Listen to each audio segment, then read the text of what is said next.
Je crois qu'il vaut mieux que je commence par le début, c'est-à-dire que c'est en 1993, 30 ans auparavant, que le Japon a initié cette initiative. C'est une conférence internationale. Ce n'est pas une bilatérale entre l'Afrique et le Japon, comme on voit dans d'autres pays. C'est une conférence internationale, ce qui veut dire que nous avons des partenaires de l'Afrique qui sont avec nous et co-organisés avec les Nations Unies, la PNUD, la Banque mondiale et puis la Commission d'Union africaine. Donc, on parle de beaucoup de choses, mais trois piliers, toujours sur la paix et la stabilité, l'économie et puis la santé, les questions sociales, y compris la santé.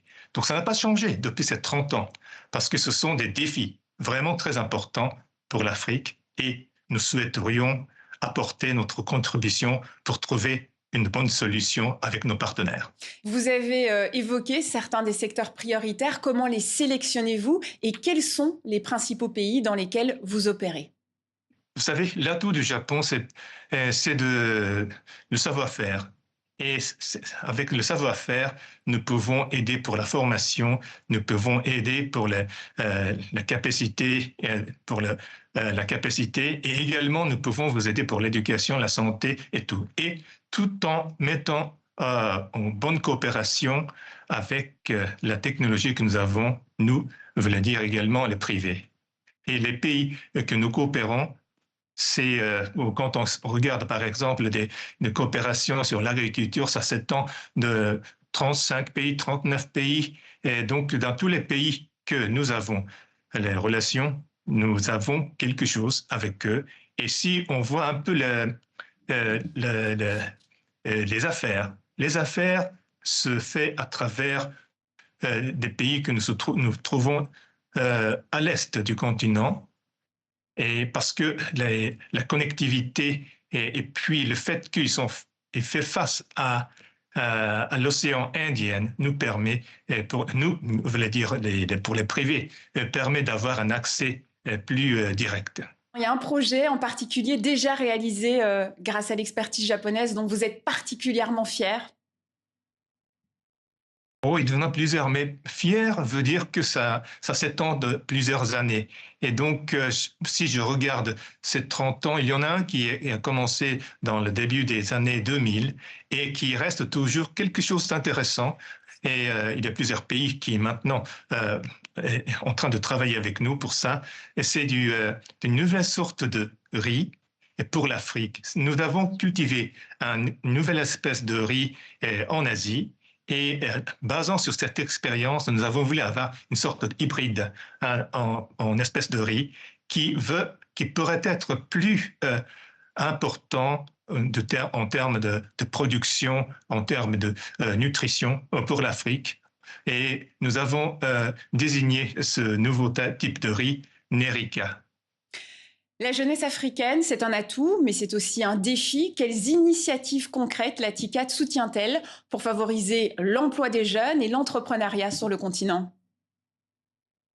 Merci bien d'aborder cette question très importante parce que le Japon est fier d'être le grand partenaire avec les Africains, surtout avec les jeunes, parce que nous avons beaucoup de projets d'invitation au Japon, surtout liés à la formation, et ceci est lié avec l'industrialisation et de donner leurs compétences qui leur permet de développer par eux-mêmes grâce à la connaissance du Japon et grâce à le savoir-faire des entreprises.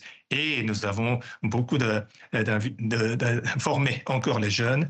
Et en Afrique également, nous formons les jeunes qui travaillent, par exemple, dans des usines de construction de l'automobile. L'automobile, c'est le Japon, mais nous voulons avoir des gens qui sont tout à fait adaptés à faire ce genre de travail qui nécessite beaucoup de technicité. Et l'éducation également pour former les futurs jeunes, mais nous adressons déjà à des jeunes plus jeunes. Selon vous, de quelle expertise l'Afrique a-t-elle le plus besoin aujourd'hui? Moi, je trouve que c'est la formation. La formation dans tout genre.